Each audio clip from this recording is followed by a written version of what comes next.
A gente conversa sobre isso agora com o deputado federal Sanderson, que é do PL do Rio Grande do Sul. Obrigado, deputado, pela presença aqui e ótima noite. Muito obrigado, eu que agradeço o convite. Vitor, vamos lá, deputado. Sempre um prazer falar com vocês. Prazer é nosso. Queria uma avaliação do senhor, deputado, sobre essa decisão que pegou de surpresa todo mundo político e chama atenção porque é um ministro da Suprema Corte anulando a decisão de mais de 300 parlamentares, que votaram na última madrugada pela manutenção, pela preservação do mandato da deputada Carla Zambelli. Não foi uma decisão de um deputado, não, foi o plenário da Câmara dos Deputados que resolveu pela manutenção do mandato da deputada Zambelli e, agora à noite, o ministro Alexandre de Moraes, numa decisão monocrática, decide pela nulidade da votação e mantém a perda de mandato, mesmo tendo sido o contrário do que foi decidido pela Câmara. Qual a avaliação do senhor sobre esse episódio, deputado? Nós estamos encarando essa decisão como uma espécie de uma ofensa ao Congresso Nacional, ao Parlamento, e ofensa, na minha observação, com a finalidade de constranger os deputados e deputadas, os parlamentares, os representantes do povo.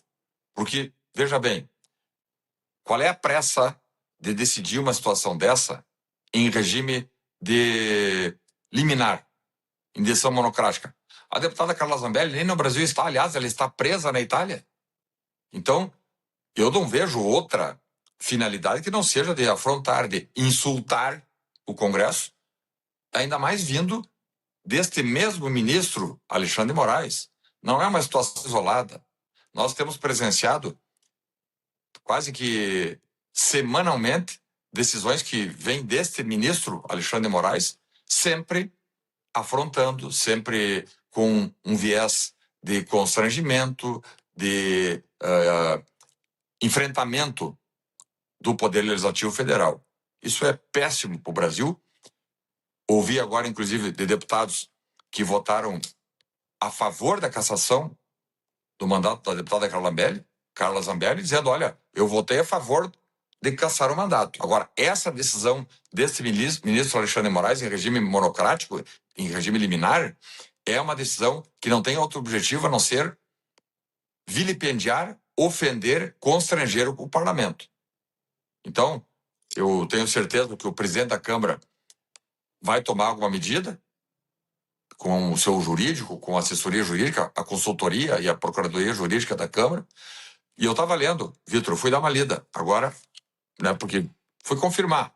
Eu já tinha lido em outras ocasiões, claro, mas o artigo 55 da Constituição Federal é muito claro, que em caso de sentença criminal transitar julgada, a Câmara ou o Senado, a depender daquele que foi condenado, tem que fazer análise e apreciar e deliberar. Não é automático.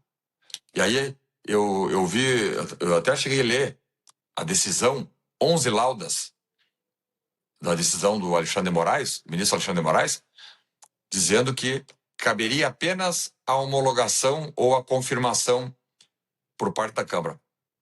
Claro que não. Ele está muito equivocado. Porque se fosse só para homologar, nós não teríamos colocado em votação. Tu vai botar em votação uma situação como essa para, de qualquer maneira, cassar ou interromper o mandato? Claro que não. E é isso que fizemos ontem. Mais de 300 deputados disseram não. Isso não quer dizer que ela não vai responder ou continuar respondendo criminalmente. Agora, ela permanece com o seu mandato, porque quem concedeu o mandato foi o povo brasileiro. Não foi o presidente da República, não foram os deputados federais que concederam o mandato a ela, não foi muito menos qualquer um desses juízes aí da Suprema Corte. E, aliás, a Carla Zambelli teve 1 milhão de votos. Então, 1 milhão de brasileiros concederam o mandato a Carla Zambelli. E esse mandato pode ser perdido quando a própria deputada renuncia ou quando o plenário, só o plenário da Câmara dos Deputados vai lá, reunido, com ampla defesa, com um contraditório, como aconteceu, vota e diz não. Ela não pode mais ter continuidade do seu mandato representativo. Então, Vitor, vindo de quem vem, porque isso tem muito, não é uma situação isolada, vindo de quem vem, alguém que é contumaz, que é, eu diria, reincidente em situações que nós classificamos como situações de abuso de poder, nós estamos aí diante talvez do pior deles, ou dos piores, porque foram tantos, né?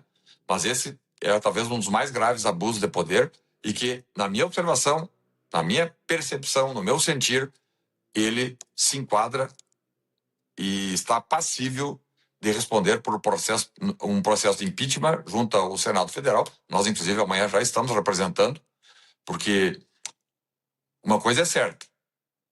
Se há dúvida, se juristas já analisaram e viram que, pelo menos a dúvida, ele já não poderia ter decidido em liminar.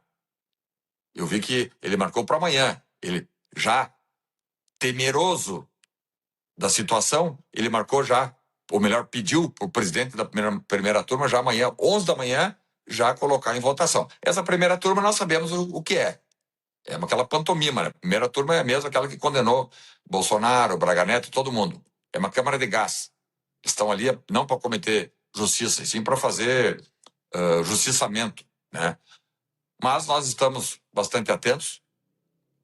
Nós, claro, porque quinta-feira não teve sessão, final da tarde, agora à noite nós fomos sentar para tomar pé, mas nos grupos, por exemplo, do WhatsApp, tem aí vários grupos de deputados, todos, inclusive aqueles que, como eu disse, inclusive alguns que votaram a favor da cassação, indignados, porque nós estamos enxergando isso como uma afronta, uma ofensa, uma tentativa de humilhar, constranger o parlamento brasileiro. E quando um juiz que não tem um voto, quer constranger o parlamento inteiro, ele está agindo como um golpista, como alguém que não tem apreço pela democracia brasileira. Isso é algo que nós não podemos aceitar. E desde essa decisão, deputados, os senhores chegaram a entrar em contato com o presidente da Câmara, Hugo Motta, para saber se virá de Motta alguma reação institucional, se a Câmara vai responder de alguma forma a essa decisão. E, como o senhor falou, amanhã tem a sequência dessa, possível que haja confirmação, na verdade, dessa decisão, porque a decisão de Moraes vai à análise do plenário virtual. Como o senhor mesmo falou, há essa tendência de que seja confirmada, né? Nada leva a crer que essa decisão será desafiada, derrubada, pelo menos até aqui o Supremo Tribunal Federal tem chancelado, sempre que vão a plenário, essas decisões do ministro Alexandre de Moraes. É a tendência também para o julgamento de amanhã. Mas, de toda forma, os senhores chegaram a entrar em contato com o presidente Hugo Motta. Como será que a Câmara vai se posicionar? A Câmara vai se posicionar, já contatamos com o presidente, com a mesa diretora. E agora a consultoria jurídica, primeiramente, né, qualquer tipo de decisão, e eu tenho presenciado algumas situações, o presidente Hugo Motta tem sido bastante parcimonioso. Ele encaminha para a consultoria jurídica, são procuradores, advogados concursados da Câmara, que fazem análise e emitem um parecer com base na Constituição e na lei. E é sobre isso, e é com base nisso que provavelmente até amanhã, ou sábado ou domingo, pode haver sessão, ainda mais agora no regime virtual, nós podemos ter sessão em qualquer momento, amanhã de tarde, sábado, domingo, segunda, enfim, para nós deliberarmos. O fato é que a situação é gravíssima, sempre vindo do mesmo ministro, do mesmo juiz, esse tal do Alexandre de Moraes. Aliás, se me permitir, Vitor, até posso passar em primeira mão, agora, final da tarde, representei ao PGR, através de um ofício encaminhado pelo meu gabinete, para que o PGR instaure uma investigação para apurar essa questão do escritório da esposa de Alexandre de Moraes, que, segundo consta, teria um contrato de 125 milhões de reais, recebendo 13,6 milhões de reais por mês de prestação de serviço advocatício para o Banco Master. Então, as circunstâncias todas deixam muito claro que nós precisamos urgentemente fazer um freio de arrumação na República. Está tudo errado, né? Quando o poder ou as autoridades que teriam o dever de garantir direitos, de zelar pela lei, são os primeiros a abusar, e não só nessas questões de liberdade de expressão, perseguições, prisões, nesta questão também que eu acabei de citar aqui, né? Se a esposa do ministro do STF tem um contrato de 6 milhões de honorários por mês. Mesmo que ela não tenha nenhum trabalho, ela ganha 3,6 milhões por mês. Isso aí nenhuma criança eu acho que de 5 anos acredita que é algo viável, que é algo lógico, né? É algo antiético, imoral, e já passou do momento de alguém fazer alguma coisa. O Congresso Nacional tem instrumentos, e esses instrumentos estão ligados ao Senado, de impeachment, de chamamento de qualquer pessoa. Ninguém está acima da lei numa república. Ninguém pode estar acima da lei numa república. E quando nós temos 2 ou 3, em especial esse sujeito, Alexandre de Moraes, que se acha o dono do Brasil, acontece o que está acontecendo. E nós temos aí uma verdadeira tragédia no aspecto democrático. Para corrigir isso aí, os poderes precisam agir. A Constituição Federal é muito clara.